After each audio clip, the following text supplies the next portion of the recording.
आप सफ़र में भी ले जा सकते हैं, खाने में बहुत टेस्टी होता है। तो चलिए हम शुरू करते हैं नमकीन समोसा बनाना। सबसे पहले हम मैदे को गूंथ लेते हैं, हम इसमें अजवाइन डाल देते हैं,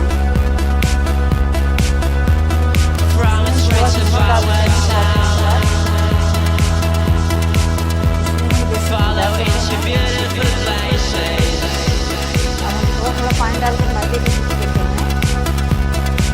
थोड़ा पानी डालकर मैदा गूंथेंगे। मैदे को न तो बहुत ढीला गूंथेंगे और न तो बहुत टाइट गूंथेंगे, इससे हमारे समोसे खस्ते बनेंगे। मैदे को हमने गूंथ लिया है, हमने मैदे को गूंथकर इसका डो तैयार कर लिया है।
तेल में डालने का तेल नहीं पलटेंगे, नहीं तो हमारे समोसे फूल जाएंगे।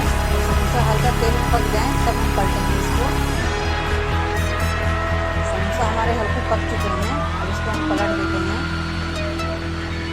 इसको हम धीरे धीरे पलटेंगे। हम जब तक समोसा तलेंगे तब तक हम गैस को तेज नहीं करेंगे, हम धीमी आंच में तलेंगे। अगर आप अपने घर में छोले बनाए हैं तो छोले में इसको डाल कर खा सकते हैं, आप चाय के साथ खा सकते हैं, या आप इसे